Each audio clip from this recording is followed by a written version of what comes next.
Shalom saudaraku, selamat Natal, Merry Christmas. Kembali berjumpa di We Talk, No I But We Let's Talk Together bersama saya Pastor Wigan Sugandi dan Pastor. Shalom, Ruli Simorangkir. Oke, Bang, ini kita di acara Edisi Natal, spesial Oke. Natal. Tentunya kita mau membahas satu topik yang sangat menarik dan telah bersama-sama kita Ibu Rita Wahyu. Thank you Bu untuk menemani kita kembali. Selamat Natal. Ya. Merry Christmas, Bu.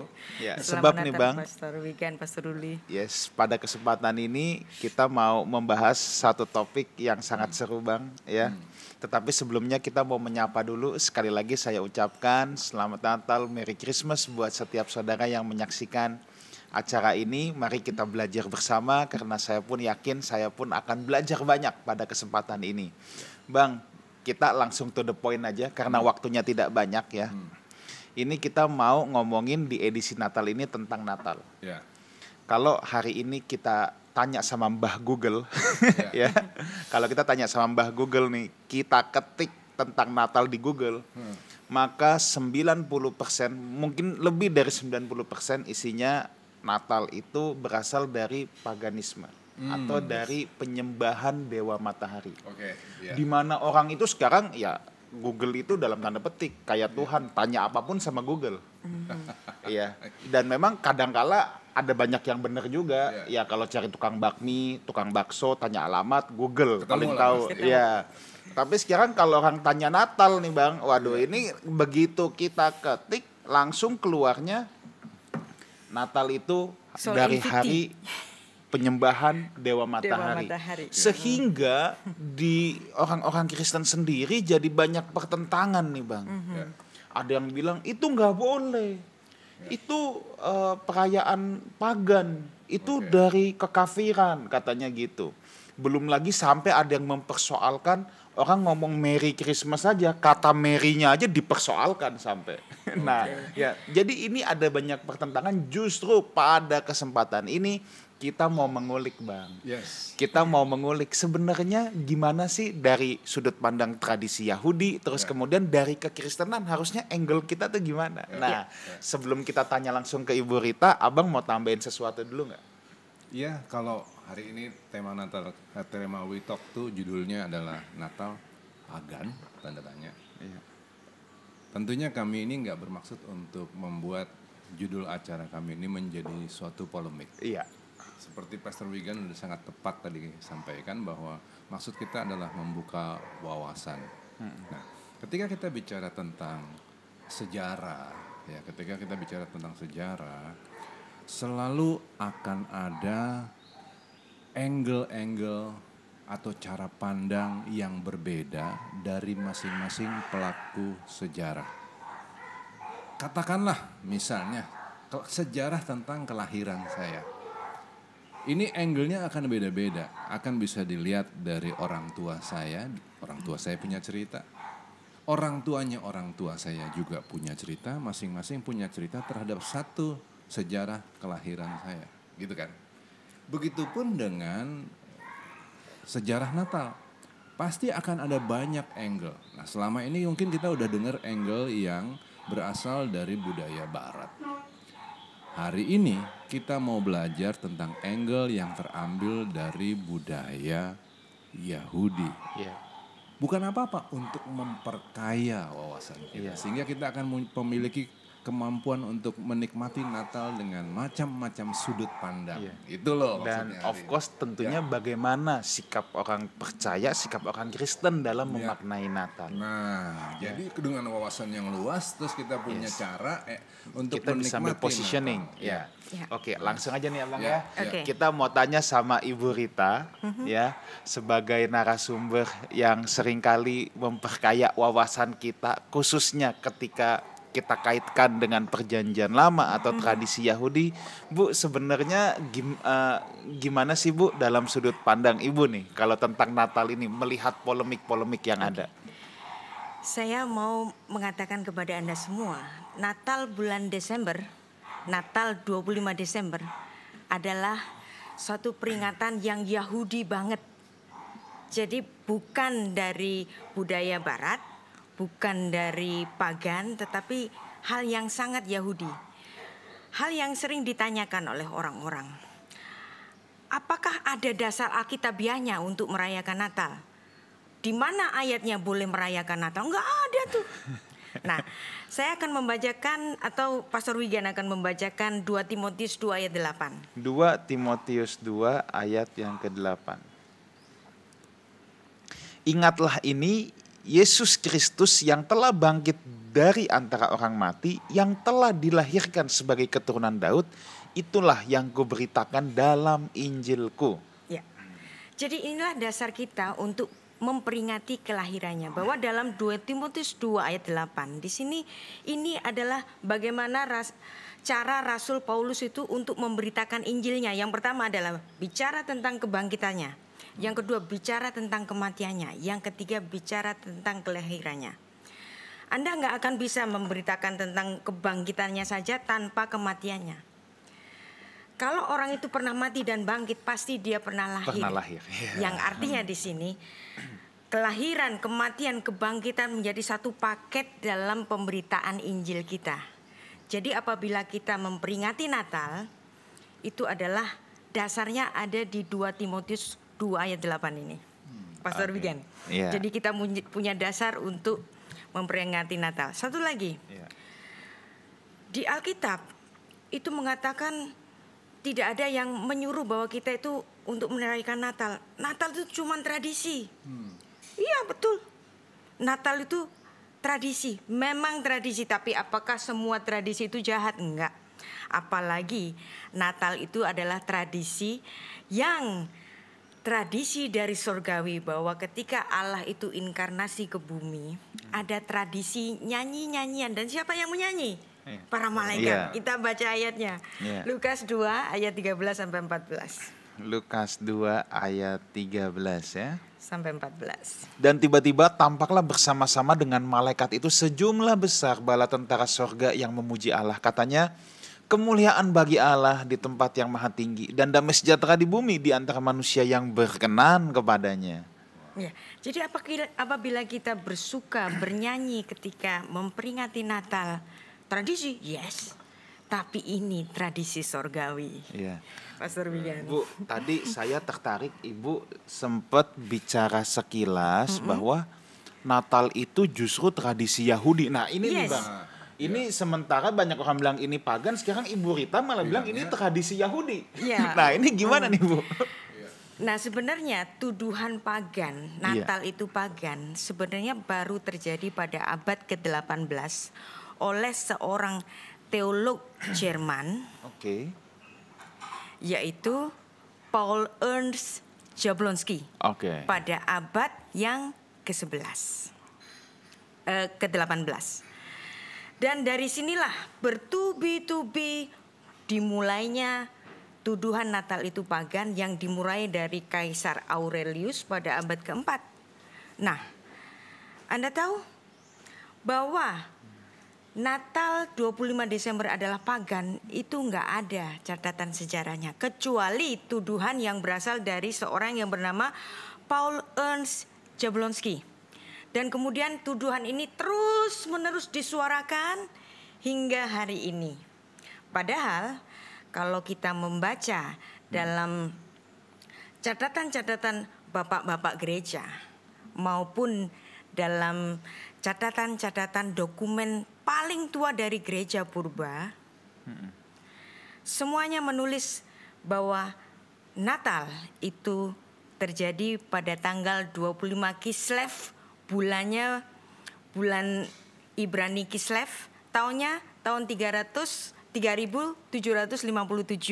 kalender Yahudi. Ya, nah Bu, sekarang ini hubungannya dengan tradisi Yahudi itu gimana Bu? Saya mau tanya dari tradisi Yahudi dulu nih tentang Natal. Biasanya orang-orang yang anti Natal itu memiliki dalil Yesus Kristus harus lahir di antara 7 hari raya. Ya, di antara 7 hari raya itu ada hari raya Paskah, ada hari raya Pentakosta, ada hari raya Sukot, hari raya Yom Kippur dan lain-lain. Maka Yesus harus lahir di antara 1 dari 7 hari raya ini. Nah kalau bulan Desember itu nggak memenuhi 7 hari raya, ya. Tapi Saya hari ini mau bicara kepada kita semua. Kejadian kita itu sejak kapan? Ya. Kejadian manusia itu sejak kapan? Nah, ada satu yang menarik. Saya bicara tentang istilah dalam bahasa Ibrani, yaitu istilah yang artinya rahim, rahim ibu. Oke. Nah, rahim ibu itu berasal dari kata Ibrani rechem. Dari kata rechem muncul kata rahamim. Nah, dari kata rahamim itu adalah sifat Allah yang maha rahmat. Jadi rahmat dan rahim ibu adalah kata-kata yang sama. Mengapa rahmat dan rahim ibu memiliki kata-kata sama? Ini dasarnya adalah dari Kejadian 3 ayat 15, Pastor Wigan. Kejadian 3 ayat 15. Aku akan mengadakan permusuhan antara engkau dan perempuan ini, antara keturunanmu dan keturunannya. Keturunannya akan meremukkan kepalamu dan engkau akan meremukkan tumitnya. Dan ini oleh Bapak Gereja Irenaeus disebut sebagai Injil yang pertama atau Proto-Evangelium. Bahwa rahmat Tuhan itu hadir dari keturunan perempuan. Nah, dan Tuhan betul-betul menurunkan rahmatnya yang kita peringati pada setiap hari Natal ini, bahwa Allah itu inkarnasi melalui rahim ibu. Maka rahim ibu sama dengan equal dengan rahmatnya Tuhan. Nah, kita baca juga Mazmur 103 ayat 13. Pastor Mazmur Wigan. 103 ayat 13. Ya. Seperti Bapa sayang kepada anak-anaknya, demikian Tuhan sayang kepada orang-orang yang takut akan Dia. Kita tadi mendengar ada 2 kali kata sayang. Dan kata sayang di dalam bahasa aslinya adalah kata rahim, rechem. Jadi seperti rahim yang diberikan kepada anak-anaknya. Seperti sayang, kasih. Nah, jadi cinta Tuhan itu selalu ditujukan kepada apa? Rahim perempuan. Yang dimana betul-betul Allah itu selalu memberikan berkat itu melalui rahim ibu. Berkat pertama yang diberikan kepada perempuan ada di Kejadian 3 ayat 15. Dan sebelumnya Tuhan memberikan berkat prokreasi pada Kejadian 1 ayat 28, beranak pinaklah. Beranak pinaklah melalui siapa? Rahim ibu. Jadi rahim ibu adalah sarana dari rahmat Tuhan. Nah, sekarang kejadian kita menurut pemazmur itu bukan pada saat kita lahir. Tetapi pada saat konsepsi, pada saat kita itu ada di rahim ibu. Nah, ini kita bisa baca dalam Mazmur 139 ayat 13 sampai 16. Mazmur 139 ayat 13 Sampai 16.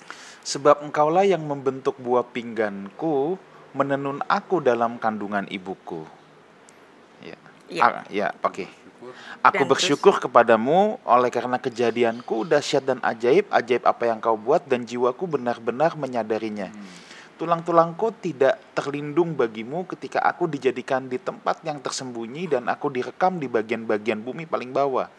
Matamu melihat selagi aku bakal anak, dan dalam kitabmu semuanya tertulis hari-hari yang akan dibentuk sebelum ada satupun daripadanya. Bang, ini rupanya orang Yahudi cara menghitungnya agak mirip atau sama dengan orang Chinese nih, Bang. Yes. Gimana samanya? Kehidupan dari rahim ibu. Iya, jadi orang Chinese itu selalu kalau hitung umur ditambah 1 tahun. Kata oma saya, kata, emang pas di dalam kandungan itu belum hidup. Ya. Jadi selalu ditambah 1 tahun, Bang, memang. Jadi ini karena filosofinya sama-sama filosofi Timur. Dan orang Yahudi adalah sama-sama Asia. Jadi cara pikirnya, cara berpikirnya sama. Jadi kejadian manusia bukan saat dia lahir, tetapi pada saat dia ada di kandungan. Engkau matamu melihat aku selagi aku bakal anak. Jadi kalau kita memperingati Yesus Kristus lahir pada 25 Desember, Anda jangan lihat 25 Desembernya. Coba hitung 9 bulan sebelum 25 Desember. Itu jatuh di bulan apa, Pastor Wigan, kira-kira? Maret, ya. Akhir Maret sampai awal April itu biasanya terjadi satu hari raya terbesar bagi orang Israel. Hari rayanya adalah hari raya yang jatuh pada tanggal 14 bulan Nisan. Dan di situ adalah hari raya Paskah. Jadi kalau orang-orang mempersoalkan kenapa Yesus Kristus lahir pada 25 Desember yang nggak ada urusannya dengan 7 hari raya, mereka lupa bahwa kejadian manusia bukan saat dia lahir, tetapi pada saat ada di kandungan ibu. Jadi inkarnasi Yesus Kristus bukan saat dia lahir, tetapi pada saat konsepsi, annunciation, ketika malaikat Gabriel itu datang ke perawan Maria. Hari ini Roh Kudus akan menaungimu dan engkau akan melahirkan anak Allah yang maha tinggi. Wah, oke. Jadi di sini yang kita mesti ngerti adalah bahwa mungkin memang tidak terdapat aturan dalam Alkitab rayakan Natal. Ya. Nggak ada itu, pasti nggak ada. Tapi jangan lupa ada cara berpikir, ada filosofi, gitu kan.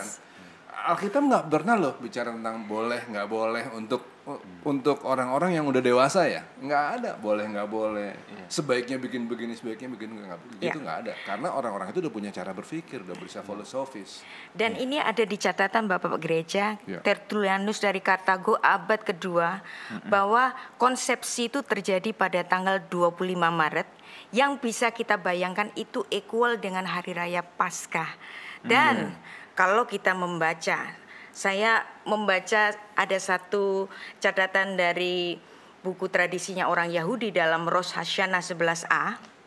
Saya membaca ini sangat bergetar dengan mengkomparasikannya dengan catatan-catatan Bapak Gereja. Yang satu tadi adalah Tertullianus. Masih ada catatan-catatan Bapak Gereja yang lainnya yang saling memberikan konfirmasi terhadap konsepsi yang terjadi pada saat hari Paskah. Rosh Hashanah 11a, saya baca dalam bahasa Ibrani, ini menarik sekali. Rabbi Yehoshua Omer. Rabbi Yehoshua berkata, Benisan Nifra Haolam. Pada bulan Nisan, yaitu bulan terjadinya hari Paskah, alam semesta diciptakan pada bulan Nisan. Menarik. Jadi Tuhan menciptakan alam semesta pada bulan Nisan. Kemudian kalimat kedua dari Rabbi Yehoshua ini. Benisan noldu avot. Bapak-bapak leluhur kita lahir pada bulan Nisan. Siapa bapak-bapak leluhur orang-orang Israel? Dia adalah Abraham, kemudian Ishak, kemudian Yakub. Lahirnya pada bulan Nisan. Terus kemudian kalimat keempat. Benisan metu avot. Pada bulan Nisan, bapak-bapak leluhur kita itu meninggal. Kemudian kalimat berikutnya. Benisan nigalu. Pada bulan Nisan kita itu ditebus. Nah, ini mengingatkan orang Israel yang ditebus dari perbudakannya di Mesir, keluar dari Mesir melewati Laut Merah. Itu terjadinya kapan? Bulan Nisan yang mereka peringati sebagai hari Paskah. Setelah ada kematian anak-anak sulung di Mesir dan orang-orang Israel itu ditebus dengan anak domba Paskah, mereka keluar dari Mesir, itu terjadi pada bulan Nisan, mereka ditebus. Dan yang menarik ini, kalimat terakhir dari Rosh Hashanah 11a, ini catatan sejarahnya orang Yahudi mengatakan begini. Benisan atidin ligael. Di masa depan kita semua akan mendapatkan penebusan penuh pada bulan Nisan. Saya membaca ini dengan sangat bergetar. Pertama kali saya membaca ini, malam itu saya nggak tidur. Kenapa? Karena saya teringat pada Yohanes 19 ayat 14, Pastor Wigan. Yohanes 19 ayat 14. Hari itu ialah hari persiapan Paskah, kira-kira jam 12 ketika Pilatus kepada orang-orang Yahudi itu, inilah rajamu. Ya, kalimat ini kalau kita baca dalam bahasa Indonesia biasa saja. Tapi kalau kita membaca dalam bahasa asli Yunani, ini ada kata-kata paraskevito Paskah. Persiapan dari Paskah. Bahasa Ibraninya apa? Vhet eref Pesach. Jadi Yesus mati melakukan penebusan menyeluruh bagi kita semua terjadi pada tanggal 14 Nisan.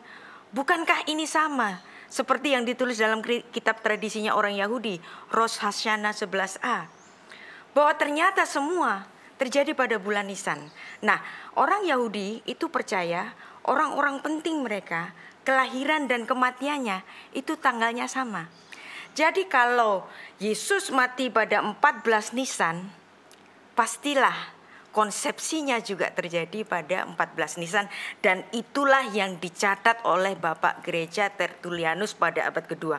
Bukan cuma Tertullianus saja. Pada tahun 204, tulisan dari Hippolytus. Siapa itu Hippolytus? Hippolytus adalah murid dari Irenaeus. Irenaeus murid dari Polikarpus. Polikarpus murid dari Rasul Yohanes. Jadi kita bisa bayangkan generasi keempat dari kerasulan Yesus Kristus itu menuliskan bahwa kejadian kelahiran Kristus itu, dia menuliskan begini dalam Commentary of Daniel tahun 204 Masehi, dia menuliskan gini, pro octon kalandon Januarion, 8 hari sebelum kalender Januari. Nah, kalau dia bicara tentang kalender Januari, 1 Januari, 8 hari sebelumnya itu kelahiran dari Tuhan kita. Coba dihitung kita. 1 Januari, mundur ke belakang 8 hari. Ketemu tanggal apa? 25 Desember. Dan ini semua adalah catatan-catatan Bapak Gereja pada abad kedua. Dan masih ada banyak lagi, Pastor Wigan. Ya. Bu, saya ini mau bacakan satu ayat ya. Yes. Sebenarnya ayat ini sebenarnya bisa menjadi clue. Ya. Kapan kira-kira Yesus dilahirkan ke bumi ini? Ya. Ya. Nah, mungkin Ibu Rita bisa menjelaskan ayat ini dari sisi kontekstual latar belakangnya ini ya Bu ya. Ya. Lukas 1 ayat yang ke-26. Sebab ini salah satu catatan yang begitu jelas. Dalam bulan yang ke-6 Allah menyuruh malaikat Gabriel pergi ke sebuah kota di Galilea bernama Nazaret. Dan di situ ayat 27, kepada seorang perawan yang bertunangan dengan seorang bernama Yusuf dari keluarga Daud. Nama perawan itu Maria. Ketika malaikat itu masuk ke rumah Maria, ia berkata, "Salam hai engkau yang dikaruniai, Tuhan menyertai engkau." Jadi announcement ke Maria ini terjadi dalam bulan yang ke-6 tadi, ada petunjuknya. Dan dari situ kita bisa hitung langsung. Nah, kita harus membaca ayat-ayat sebelumnya. Ayat-ayat sebelumnya bercerita tentang kehamilan dari Elizabeth. Jadi terjadinya Annunciation, konsepsi itu adalah bulan ke-6 dari kehamilannya Elizabeth. Oke, Bu, saya baca ayat ke-24 sebentar supaya pemirsa juga lebih akan nyambung. Ayat ke-24, beberapa lama kemudian Elizabeth istrinya mengandung dan selama 5 bulan ia tidak menampakkan diri. Baru ayat ke-26 dalam bulan yang ke-6. Nah, jadi bulan ke-6 ini konteksnya bicara tentang kehamilannya jadi Elizabeth. Bukan dari bulan tahun ke-6-nya barunya kita, bukan Israel, tetapi bulan ke-6 dari kehamilan Elizabeth. Oke, Bu, bulan ke-6-nya Israel itu Elul, tapi bukan dihitung dari bulan Elul, tapi bulan ke-6 kehamilannya Elizabeth. Nah, ini menarik sekali. Tuhan begitu menjagai Maria. Anda bisa bayangkan seorang perawan yang belum menikah, tapi tiba-tiba dia hamil. Apa yang terjadi di kampungnya? Nah, Maria ini berada di Nazaret, sedangkan Elizabeth itu berada di Hebron. Kalau kita lihat petanya, Nazaret ke Hebron itu harus melewati 2 kali nyebrang Sungai Yordan. Dan kalau dihitung secara total 188 kilometer. Jadi Anda bisa bayangkan dalam keadaan hamil, malaikat itu bilang, kunjungilah sanakmu yang juga hamil yang tidak pada mestinya pada masa tuanya. Kamu juga hamil secara luar biasa dan sanakmu juga hamil secara luar biasa. Nah, di sini Tuhan memberikan teman bagi Maria. Anda bisa bayangkan seorang perawan tiba-tiba hamil. Apa nanti kata orang di kampungnya? Dan dia memiliki seorang tunangan yang bernama Yusuf yang bisa menjadi pengantarnya dari Nazaret ke Hebron supaya dapat mengantarkan Maria ini. Kenapa Tuhan menyuruh Maria harus ke Hebron? Supaya dalam keadaan hamilnya itu jangan menjadi polemik di Nazaret. Nah, kenapa Nazaret itu harus ditinggalkan dan harus ke Hebron? Karena di Hebron adalah rumah seorang Zakaria, dia adalah imam. Kalau imam, dia memiliki kuasa apa? Dia memiliki kuasa untuk menikahkan pasangan. Oke. Jadi kalau kita ditanya kapan Yusuf dan Maria itu menikahkan, siapa yang menikahkan? Zakaria. Karena dua orang ini bersama-sama menerima mukjizat dalam waktu yang bersamaan. Nah, dari situ juga, di situ Tuhan betul-betul menjagai Maria untuk mengandung anak Allah yang inkarnasi ini supaya jangan ada gangguan. Dan dua orang suami istri ini menjadi saksi bahwa bayi yang dikandung Maria itu bukan aib. Maka ketika Maria itu datang kepada Elizabeth berkata apa? Siapakah aku sehingga ibu dari Tuhanku datang mengunjungi aku. Jadi di sini Elizabeth sudah tahu bahwa bayi yang ada di kandungan Maria itu bukan aib. Dia tahu di situ adalah Allah yang inkarnasi. Nah, ini menarik juga. Nah, kalau dihitung bahwa itu adalah bulan ke-6 dari kehamilan Elizabeth, masalahnya kapan dia hamil? Kapan dia hamilnya? Nah, kalau kita membaca kitab Lukas itu membahas dengan sangat jelas bahwa Zakaria ini adalah rombongan dari golongan Imam Abiyah, yang dimana dia adalah golongan imam ke-8.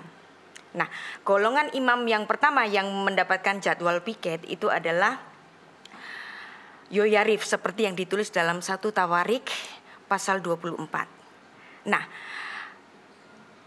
yang pertama kali melayani di Bait Allah itu siapakah? Rombongan, pasti rombongan Yoyarif yang pertama. Tapi apakah rombongan mereka itu memulai jadwal piket mereka itu di bulan Nisan? Ternyata enggak. Mereka memulai jadwal piket mereka itu adalah dari bulan Av, seperti yang ditulis dalam Esra 7 ayat 8 sampai 10, Pastor Wigen. Esra 10 ya. Esra 7 ayat 8 sampai 10. Esra 7 ayat 8. Ayat 8 dulu aja. Lalu tibalah di Yerusalem pada bulan kelima, yakni pada tahun ke-7 zaman raja itu. Tepat pada tanggal 1 bulan pertama, ia memulai perjalanannya pulang dari Babel. Dan tepat pada tanggal 1 bulan kelima, ia tiba di Yerusalem oleh karena tangan murah Allahnya itu melindungi dia. Ya.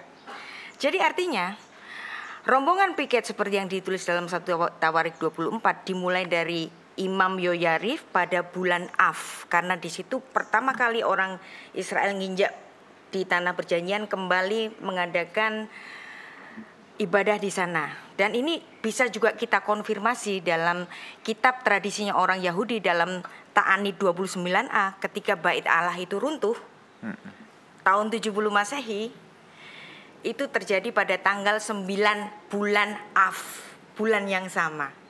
Siapa yang piket saat itu? Dia adalah Yoyarif.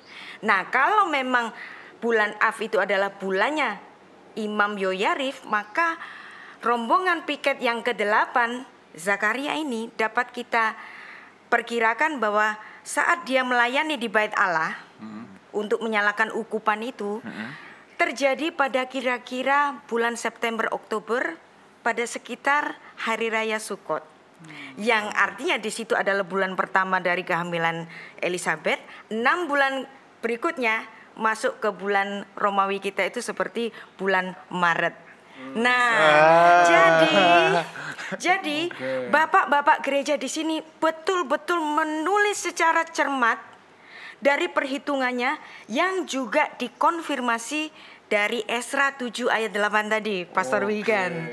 Jadi kita memiliki banyak sekali referensi dan bukti. Nah, satu saksi bukan saksi, tapi kita memiliki banyak saksi. Pertama, di kitab kanonik sendiri, dalam Esra 7 ayat 8 tadi. Satu.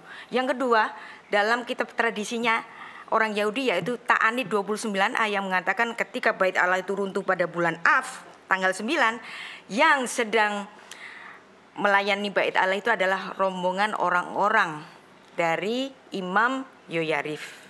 Nah, itu 2. Yang ketiga, dalam catatan Yosefus mengenai the War of the Jew juga mengatakan bahwa itu terjadi pada bulan Av.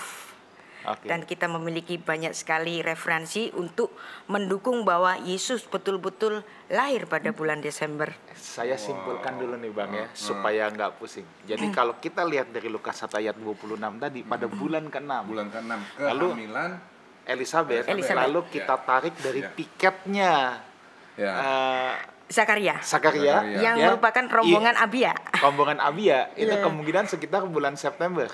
Ya. Jadi kalau bulan ke-6 ya sekitar Maret. Iya. Mengandung 9 bulan ya jatuhnya bulan 12 lagi. Iya. Nah, jadi kalau seandainya orang sampai hari ini mempersoalkan kenapa Yesus Kristus lahirnya nggak ada hubungannya dengan 7 hari raya, mereka lupa bahwa kejadian manusia itu adalah ketika dia bakal anak di rahim ibunya, bukan pada saat dia lahir. Nah, dan bulan yang penting di situ adalah bulan Nisan mencatat sejarah banyak tentang manusia dan keselamatan manusia itu dibuatnya di bulan Nisan. Di bulan Nisan. Kok jadi saya jadi ingat cerita tentang kitab Esther. Yes, itu juga terjadi pada bulan Nisan. Bulan Nisan. Iya. Nah, kalau kita baca itu di dalam Esther 3:12 dekret untuk pemusnahan Israel itu di bulan Nisan itu. Iya. Dan puasanya Esther itu tepat pada 14 Nisan, pada saat hari Paskah. 14 Nisan dimulainya, pada saat Paskah. Iya. Pada hari yang ketiga terjadi mujizat kehidupan. Mujizat kehidupan. Dan di situ Yesus 3 hari kemudian bangkit dari kematiannya. Yesus disalib tanggal berapa, Ibu? 14 bulan Nisan. 3 hari. Paralel dengan puasa Esther. Puasa Esther, Ta'anit Esther. Hari yang ketiga di zaman Yesus terjadi mujizat kehidupan. Yesus bangkit di antara orang mati. Jadi di sini kita terlalu banyak memiliki bukti-bukti ya. Di dalam hukum Taurat itu ada yang namanya hukum dui ganda saksi. Satu saksi bukan saksi. Unus testis nullus testis. Unus testis nullus testis. Hukum dui ganda saksi yang ditulis dalam Ulangan 19 ayat 15. Dan kita mendapatkan banyak kesaksian di sini. Kesaksian pertama Esra 7 ayat 8. Kesaksian kedua Ta'anit 29a. Kesaksian ketiga masih ada tulisan Josephus, tulisan-tulisan Bapak Gereja yang dapat mengkonfirmasi bahwa konsepsi terjadi pada bulan Maret, lahirnya nanti bulan Desember. Oke, jadi saudara, kita tidak perlu mempertentangkan dan ngotot Desember pasti bukan. Nah, ini barusan udah dijabarkan dengan begitu banyak bukti-bukti bahwa memang kemungkinan besar bulan Desember. Nah, Bu, bagaimana dengan dalil-dalil yang seperti ini? Nggak mungkin bulan Desember karena ada gembala-gembala di Padang katanya. Itu kan musim dingin. Musim dingin. Nah, kita selalu berpikiran bahwa agama Kristen itu berasal dari Barat, ya. Tetapi agama Kristen itu berasal dari Yesus yang lahir di Bethlehem Efrata, di tanah suci Israel, dan itu menjadi bagian dari Asia juga di Timur Tengah. Jadi memang kalau ukurannya Eropa memang dingin banget, nggak mungkin. Nah, tapi kalau kita melihat bahwa sedingin-dinginnya apa yang terjadi di Israel sana, di situ tetap tidak sedingin seperti dinginnya di Eropa. Nah, satu lagi, mereka harus mengingat bahwa persembahan korban di Bait Allah itu terjadi, diberikan setiap hari. Bukan ada kalau winter libur, enggak. Ya. Karena mereka setiap hari harus mempersembahkan Bait Allah. Mempersembahkan korban di Bait Allah. Nah, disinilah kita harus mengetahui bahwa ketika kita merayakan Natal, di situ juga kita sekaligus merayakan Paskah. Jadi jangan takut bahwa seharusnya kita merayakan Paskah yang lebih besar daripada Natal. Ingat bahwa ketika setiap kita merayakan Natal, di situ juga kita merayakan Paskah. Kenapa? Karena Yesus lahirnya bukan di tempat sembarangan. Ya. Ketika Yesus lahir pada 25 Desember, konsepsinya terjadi pada sekitar bulan Maret, dan di situ terjadi Hari Raya Paskah. Nah, artinya di situ Paskah berhubungan erat dengan kelahirannya juga. Satu lagi, Yesus Kristus lahir nggak di sembarang tempat. Lahir di sebuah kandang domba, yes. Tapi biasanya kita nambah-nambahin kandang domba yang hina, nggak hina lagi. Dan tempat itu ada di dalam nubuat di banyak tempat di Perjanjian Lama. Yang pertama ada di Kejadian 35 ayat 21. Yang di situ ada satu tempat yang namanya Migdal Eder yang menjadi penghiburan bagi Israel karena dia sedang kehilangan istri yang dicintainya, yaitu Rahel. Kejadian 35 ayat 21, Pastor Wigan. Sesudah itu berangkatlah Israel, lalu ia memasang kemahnya di seberang Migdal Eder. Nah, ada Migdal Eder. Kemudian kita baca lagi dalam Mika ayat 4, pasal 4 ayat 8. Migdal Eder ini suatu tempat atau suatu bangunan atau apa? Migdal itu adalah menara, Ya. Eder itu kawanan domba.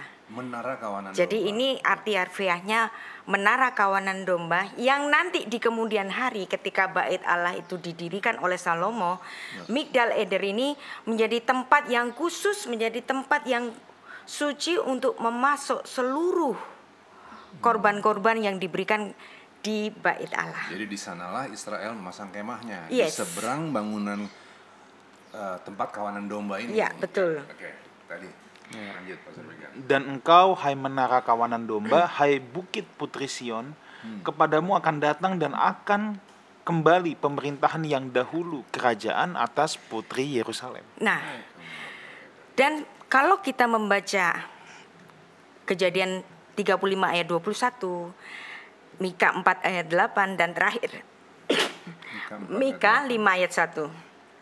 Bicara tentang menara kawanan domba kembali. Tetapi engkau, hai Bethlehem Efrata, hai yang terkecil di antara kaum-kaum Yehuda, daripadamu akan bangkit bagiku seorang yang akan memerintah Israel, yang permulaannya sudah sejak purbakala, sejak dahulu kala. Disebut apa? Bethlehem Efrata. Nah, kalau kita membaca terjemahan Targum Jonathan untuk Kejadian 3 ayat 35 ayat 21, Mika 4 ayat 8, Mika 5 ayat 1, Jonathan ben Uziel selalu menambahkan kata-kata Malcha Mesiha. Nah, ini untuk menunjukkan bahwa ketiga ayat ini adalah tempat di mana nanti Sang Mesias yang dijanjikan itu hadir. Itu makanya Pastor Wigan waktu Majus datang kan langsung ngadep kepada Herodes. Iya. Kan nanya nih, di mana raja itu akan dilahirkan? Iya. Nah, terus sudah gitu kan Herodes kan kumpulin ahli-ahli kitab kan. Iya. Di sini selalu jadi pertanyaan saya nih dari dulu Iya, nih. iya. Apa jawaban ahli kitab nih terhadap pertanyaan yang Bethlehem itu? Efrata. Ini ternyata. Iya, karena mereka apa? Iya. Sudah mempercayai jauh sebelum Yesus itu lahir bahwa Sang Mesias lahir di tempat yang khusus di Bethlehem Efrata di Migdal Eder. Jadi pertanyaan itu nggak random ya? Nggak Karena random. Kan selama ini kan kita bayanginnya gini, raja-raja dari timur ini datang nyari bintang kan? Nyari bintang, yes. Nah, oke, saya bisa ngerti bahwa bintang itu kemudian ngantarkan mereka ke Yerusalem. Ya. Ngerti saya. Tapi bagaimana caranya bintang itu? Apakah ada tanda panahnya dari atas sana? Ini dia nunjuk ke satu tempat tentang kelahiran Yesus, kan enggak? Ya. Itu kan secara umum membawa kepada Yerusalem. Yes. Makanya terus ahli-ahli kita bertanya kepada Ke Herodes, Herodes. di mana Ya. letak persisnya kan Ya. gitu ya? Baru kemudian tanya kepada ahli-ahli Ahli Taurat kitab. dan mereka langsung berkata Bethlehem Efrata. Nah, Bethlehem Efrata itu dalam tadi terjemahan dari siapa Ibu? Yang Jonathan ben Uziel Jonathan, selalu menambahkan kata Malcha Mesiha. Raja Mesias akan lahir di sini. disitulah jelas Ya. jawabannya. Jadi kelahiran Yesus di Bethlehem Efrata bukan hanya kepercayaan orang Kristen, tetapi ada di kepercayaan orang Yahudi jauh sebelum Yesus lahir di situ. Nah, dan di Migdal Eder dalam perjalanan ibadah orang-orang Israel, menara kawanan domba itu adalah kandang domba yang khusus ada di dalam asuhan para imam di Yerusalem, bahwa di situ memasok Seluruh korban yang dipersembahkan di bait Allah ini bisa kita baca dalam Bilangan 28 ayat 3, Pastor Wigan. Jadi ini bukan tempat yang sembarang-sembarang. Bilangan 20. 8 ayat 3. Oke. Katakanlah kepada mereka, inilah korban api-apian yang harus kamu persembahkan kepada Tuhan, 2 ekor domba berumur 1 tahun yang tidak bercela setiap hari sebagai korban bakaran yang tetap. Korban bakaran domba setiap hari, nggak ada kecuali winter kan? Setiap hari. Nggak ada kecuali hujan, nggak ada kecuali hujan, nggak ada kecuali winter, nggak ada kecuali salju. Tapi setiap hari harus memasok korban yang ada di bait Allah. Jadi kalau Allah itu inkarnasi dan dia menjadi anak domba yang dari Tuhan yang menjadi penggenap bagi semua korban yang dipersembahkan di bait Allah itu, maka haruslah Allah yang inkarnasi lahir di tempat yang sama yang mengakhiri semua korban-korban yang ada di bait Allah itu, maka dia harus lahir di situ. Jadi sekarang kita jangan pernah ngomong lagi bahwa Yesus lahir di kandang domba yang hina. Ini bukan kandang domba yang hina, tetapi kandang domba yang memang tempat khusus, tempat suci yang disucikan untuk masuk semua persembahan korban di bait Allah. Oke. Jadi ini adalah suatu tempat yang dipelihara oleh imam-imam. Yes. Itu satu ya. Sehingga ini adalah tempat yang layak bagi Tuhan Yesus yang berinkarnasi untuk dilahirkan. Nah, satu lagi hal yang sangat menarik.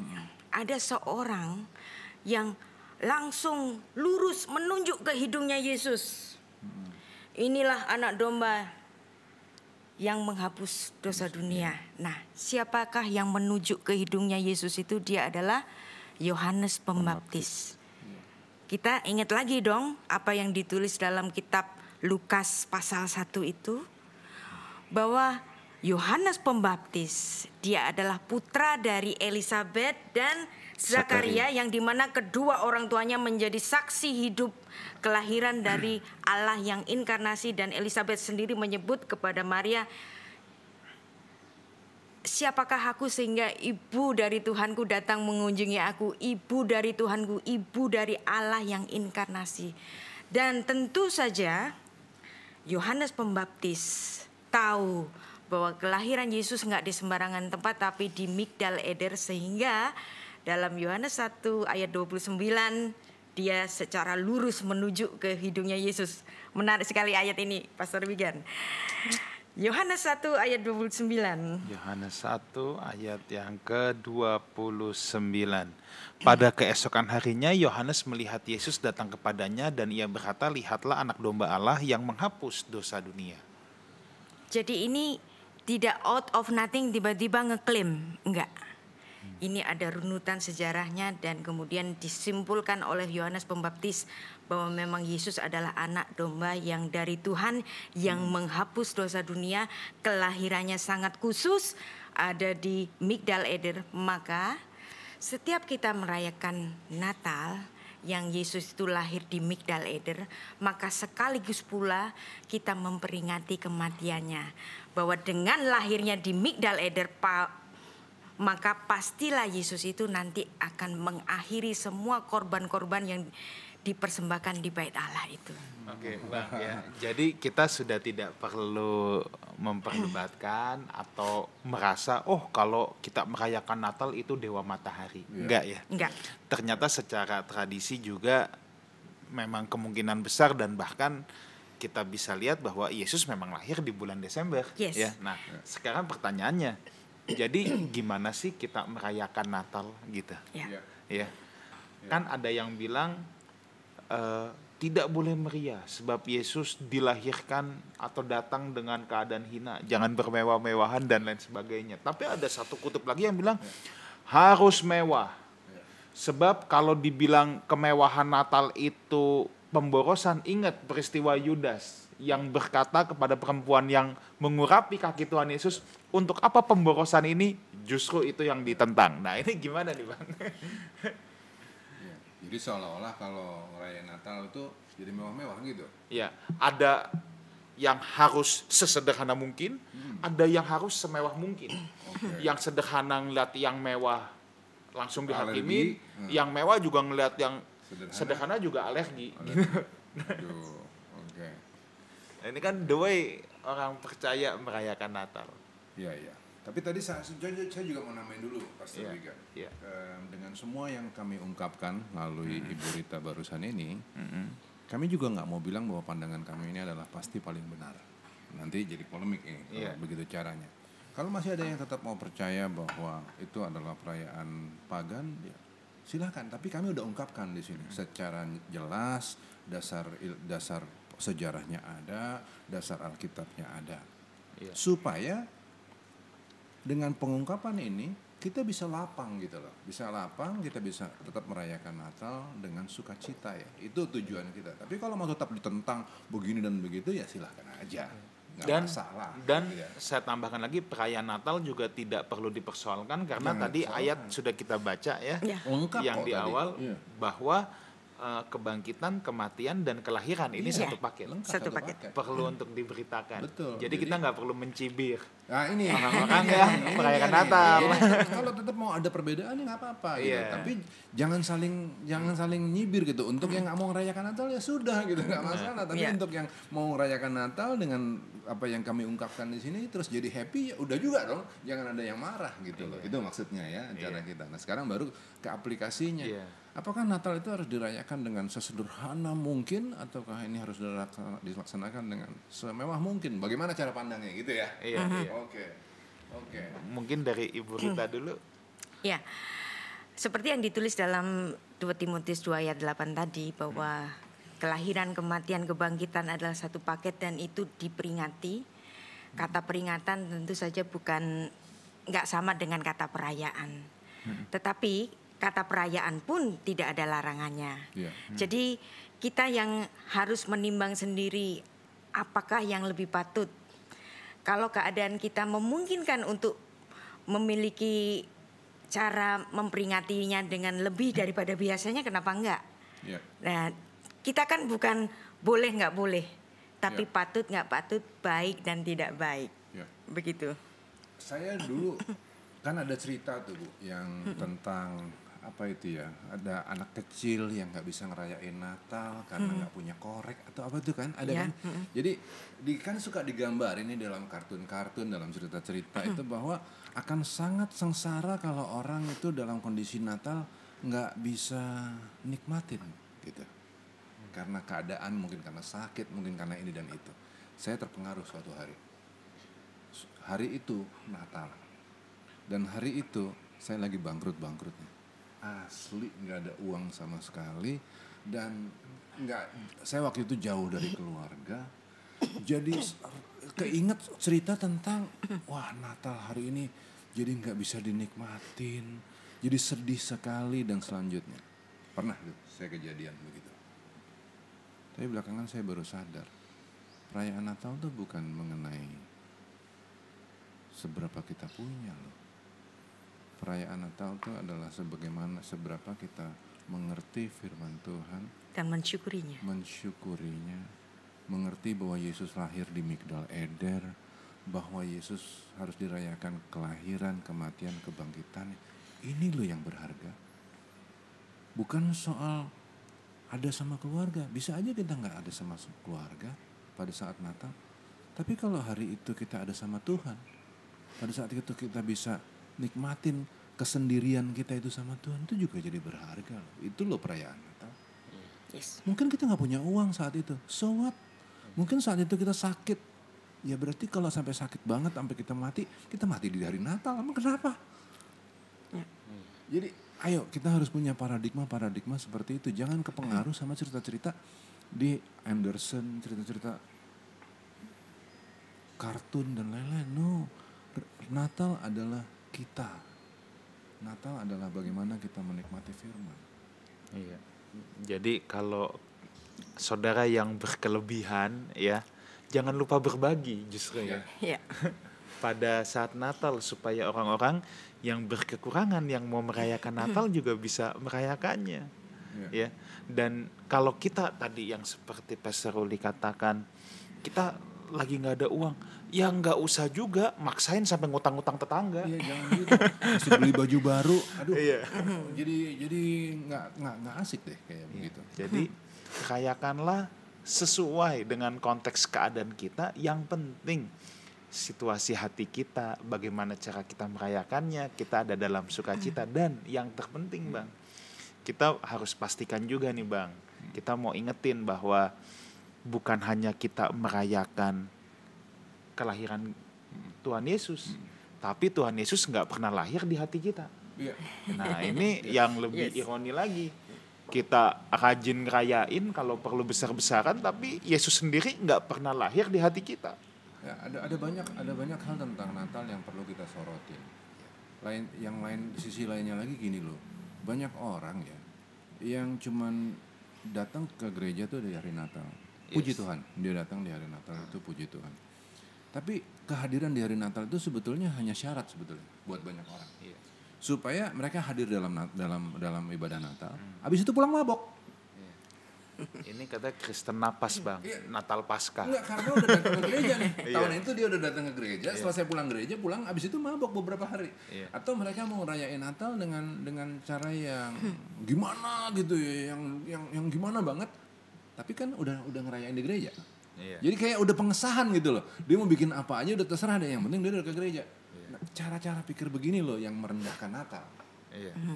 Akhirnya memang Natal itu bisa dinikmatin dengan setting dekor yang keren, makanannya enak dan lain-lain.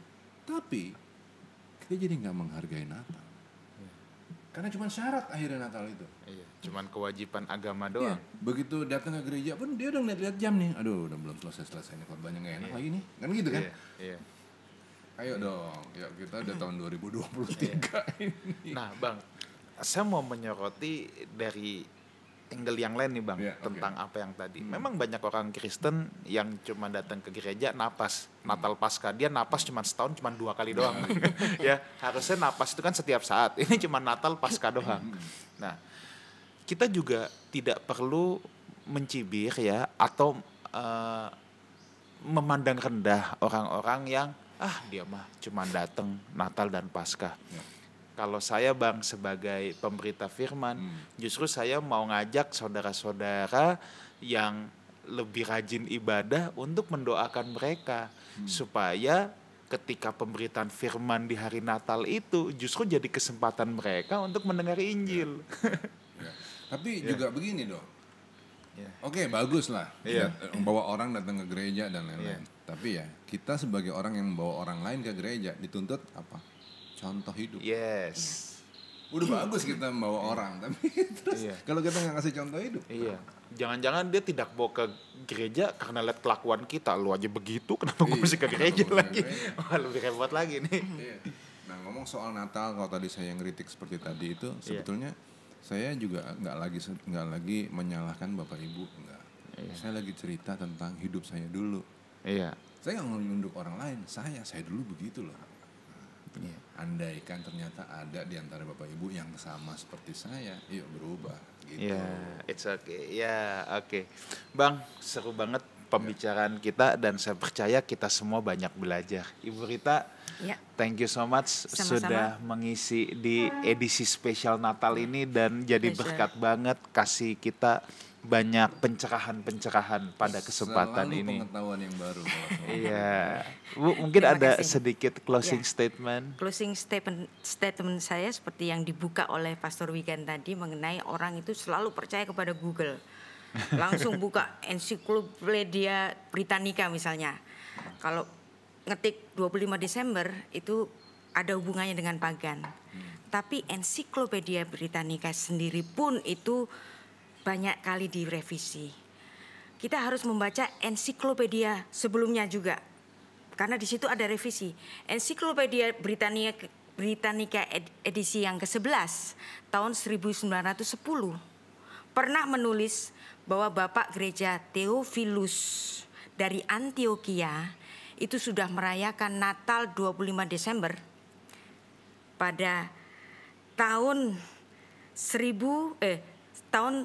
180-an Masehi. Nah, berarti abad kedua. Nah, Hippolytus menulis dalam bukunya Commentary of Daniel bahwa Yesus lahir 8 hari sebelum kalender Januari. Ini catatan Bapak Gereja. Di catatan Gereja Purba di Apostolorum Didaskalia itu menuliskan bahwa Yesus Kristus lahir pada tanggal 25 Kislev kalender Yahudi. Tahunnya tahun 3757, kalau diikualkan dengan tahun Romawi itu jatuh pada tanggal yang sama 25 Desember tahun 5 sebelum Masehi. Jadi ada banyak sekali catatan-catatan Gereja Purba, Apostolorum Didaskalia Koptik maupun Yunani maupun Syria, semuanya menuliskan 25 Kislev, yang dimana 25 Kislev menurut catatan dari Alfred Edersheim pada tahun 1883 bahwa itu adalah hari yang sama dengan hari Hanukkah, yang artinya polemik yang pertama kali diungkapkan oleh seorang teolog Jerman Paul Ernst Jablonski pada abad ke-18. Polemik ini sebenarnya seharusnya sudah selesai pada tahun 1883 dari tulisan Alfred Edersheim yang dalam bukunya yang terkenal yaitu The Life and Times of Jesus the Messiah. Dia menuliskan di situ bukti-bukti mengenai kelahiran Yesus yang memang terjadi pada tanggal 25 Kislev Hanukkah yang equal dengan kalender Romawi 25 Desember. Jadi jangan takut untuk merayakan 25 Desember. Iya, Bang. Gimana, Bang? Mau bilang selamat Natal. Nikmati Natal ini dalam kebebasan, dalam sukacita, karena kita ngerti dasar-dasarnya dipelajari dari acara WeTalk ini melalui Bu Rita. Selamat Natal. Selamat Natal. Saya juga mau bilang selamat Natal, rayakan Natal dengan sukacita dan bagikan sukacita itu kepada sekeliling kita. Supaya jangan hanya kita yang senang-senang sendiri, tetapi sementara di sekeliling kita menangis. Jadi kalau saudara bisa membagikan sukacita itu, why not? Dan pastikan Yesus lahir di hati setiap kita. Oke, thank you so much Ibu Rita sekali lagi.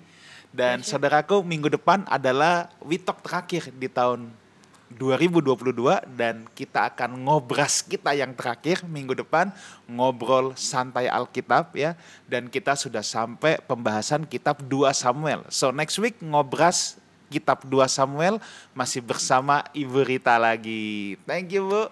Oke, sampai jumpa minggu depan di We Talk No I But We Let's Talk Together. God bless you. God bless. Shalom.